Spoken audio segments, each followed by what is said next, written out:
Hello everyone, स्वागत है आप सभी का आपके अपने YouTube channel determination study platform में। आज की इस वीडियो में हम कक्षा 12 के रसायन विज्ञान में पाठ 2 बिलियन के सबसे महत्वपूर्ण प्रश्नों को बताने वाले हैं।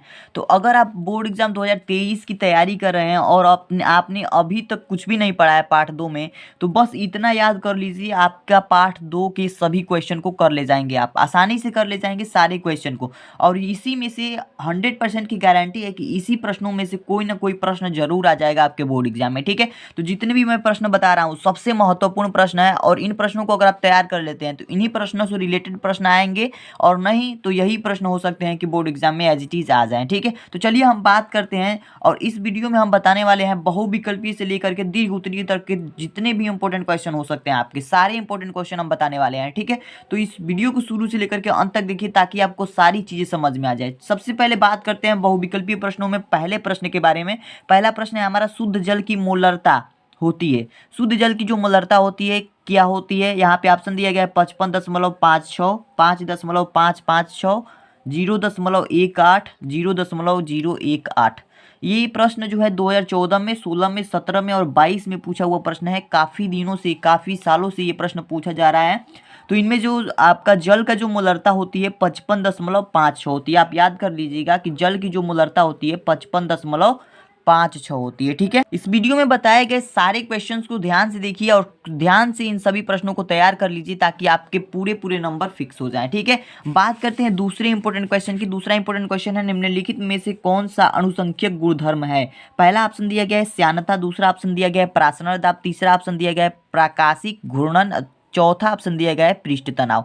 तो सही उत्तर आपका है निम्नलिखित में से कौन सा अणुसंख्यक गुणधर्म है। ये प्रश्न 2015 में, 18 में और 22 में पूछा हुआ प्रश्न है। इसमें सही उत्तर आपका ऑप्शन नंबर बी है, ऑप्शन नंबर सेकेंड है प्रासरण दाब। ठीक है, प्रासरण दाब एक अणुसंख्यक गुणधर्म है। ठीक है, तीसरे इंपोर्टेंट क्वेश्चन की बात करते हैं। तीसरा इंपोर्टेंट क्वेश्चन हमारा क्या है, निम्नलिखित विलयनों में सर्वाधिक परासरण दाब किसका है? निम्नलिखित विलयनों में सर्वाधिक परासरण दाब किसका है? ऑप्शन दिया गया है 1 मोल KCl, 1 मोल KNO3, 1 मोल NH4 के होल थ्राइस PO4 और 1 मोल BaCl2। ये प्रश्न जो है 2014 में, 18 में और 19 में पूछा हुआ प्रश्न है। इसका सही उत्तर आपका होगा ऑप्शन नंबर 3, 1 मोल NH4 के होल थ्राइस और PO4। ठीक है, ये ऑप्शन सही होगा क्योंकि ये विलयनों में सर्वाधिक परासरण दाब इसी का होता है। ठीक है, चौथे प्रश्न की बात करते हैं। चौथा इंपोर्टेंट क्वेश्चन हमारा है, निम्नलिखित में से विलयन का कौन सा भौतिक गुण अणुओं की संख्या पर निर्भर नहीं करता है?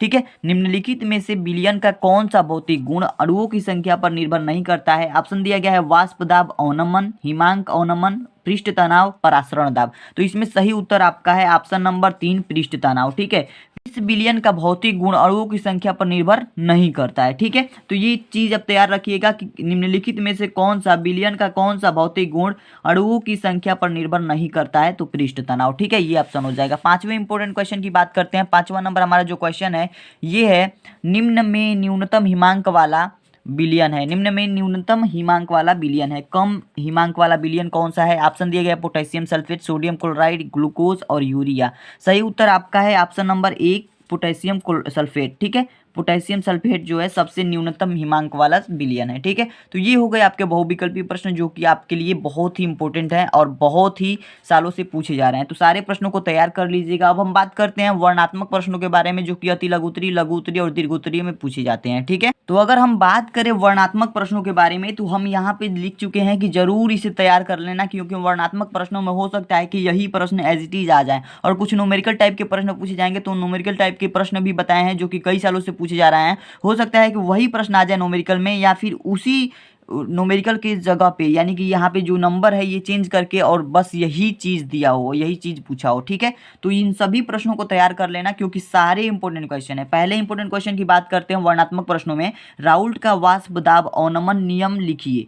राउल्ट का जो नियम होता है उसको लिखना है और इसकी सीमाएं भी लिखनी है। ठीक है, इसकी सीमाएं भी लिखिए। ये प्रश्न 2011 में, 16 में, 18 में और 22 में पूछा हुआ प्रश्न है, यानी 3-4 सालों से पूछा जा रहा है। ये प्रश्न काफी इंपोर्टेंट है, इसे तैयार कर लीजिएगा। ठीक है, दूसरे इंपोर्टेंट क्वेश्चन की बात करते हैं। दूसरा इंपोर्टेंट क्वेश्चन है, 12 ग्राम ग्लूकोज को 100 ग्राम जल में घोलने पर विलयन का क्वथनांक 100 0.34 डिग्री सेल्सियस पाया जाता है। ठीक है, तो इसमें कहा है कि ग्लूकोज के मोलल उन्नयन स्थिरांक की गणना करो। ग्लूकोज के मोलल उन्नयन स्थिरांक की गणना करनी है हमें। ठीक है, तो ये प्रश्न भी काफी इंपॉर्टेंट है। इसी प्रश्न के जैसे और भी प्रश्न पूछे जा सकते हैं, जैसे कि ये न्यूमेरिकल टाइप का क्वेश्चन है और फिजिकल केमिस्ट्री में न्यूमेरिकल टाइप के क्वेश्चन पूछे जाते हैं, तो ये इसी तरह के प्रश्न पूछे जाएंगे। इस तरीके के जितने भी प्रश्न आपसे बन सकते हैं बना लीजिएगा। 2015 में, 16 में, 17 में और 22 में पूछा हुआ प्रश्न है, 4 सालों से पूछा जा रहा है। ठीक है, अब तीसरी इंपॉर्टेंट क्वेश्चन की बात करते हैं। थोड़ा सा परिभाषा वाला प्रश्न है। निम्न पदों को परिभाषित कीजिए। इसमें इनकी परिभाषाएं याद कर लेनी है आपको, क्योंकि ये कई सालों से, 2 सालों से पूछे जा रहे हैं। 2018 में और 2022 में आए हुए प्रश्न है। 2023 में आने के 100% चांस बनते हैं इस सारे क्वेश्चन का। ठीक है, तो पहला आपको मोल अंश की परिभाषा याद कर लेनी है और इसका सूत्र भी याद कर लेना है। मोललता का परिभाषा सूत्र याद कर लेना है। मोलरता का परिभाषा सूत्र और मात्रक याद कर लेना है। ठीक है, द्रव्यमान प्रतिशत किसे कहते हैं, इसकी भी परिभाषा याद कर लेनी है। ठीक है, चौथे इंपॉर्टेंट क्वेश्चन की बात करते हैं और चौथा और अंतिम प्रश्न की बात करते हैं। चौथा इंपॉर्टेंट क्वेश्चन है 72 ग्राम जल और 92 ग्राम एथिल एल्कोहल के मिश्रण में दोनों का मोल प्रभाज ज्ञात कीजिए। 72 ग्राम जल और 92 ग्राम एथिल एल्कोहल के मिश्रण में दोनों का मोल प्रभाज ज्ञात करना। ये प्रश्न 2015 में और 2019 में आया वो प्रश्न है। काफी इंपोर्टेंट सारे क्वेश्चन है। अगर आप पाठ 2 के, लेसन 2 के अगर आप ये सारे प्रश्न तैयार कर लेते हैं तो आपको लेसन 2 से आने वाले 100% की गारंटी है कि लेसन 2 से आने वाले सारे क्वेश्चन आप कर ले जाएंगे आसानी से। ठीक है, तो सारे क्वेश्चन इसी से बनने वाले हैं, तो इन सभी प्रश्नों को तैयार कर लीजिएगा, क्योंकि सारे प्रश्न काफी इंपॉर्टेंट है। इसी बेस पर प्रश्न आएंगे और यही प्रश्न कई सालों से पूछे जा रहे हैं। ठीक है, तो ज्यादा इधर उधर भगने की जरूरत नहीं है। सारे प्रश्न तैयार कीजिए और इतने प्रश्न काफी हैं। ठीक है, पहले तैयार तो कीजिए इतना भी, अगर ऐसा इतना भी नहीं हुआ तो कुछ भी नहीं होगा। ठीक है, तो जल्दी से तैयार कर लीजिए। आज के लिए इतना ही दोस्तों, मिलते हैं नेक्स्ट वीडियो में। अगर आप चैनल पे नए हैं, चैनल को सब्सक्राइब नहीं किए हैं, तो चैनल को सब्सक्राइब करके बेल आइकन को भी प्रेस कर लीजिए, ताकि हर एक वीडियो की नोटिफिकेशन आप तक पहुंच सके। ठीक है, वीडियो पसंद आती है तो वीडियो को लाइक कीजिए। मिलते हैं नेक्स्ट वीडियो में, तब तक के लिए धन्यवाद।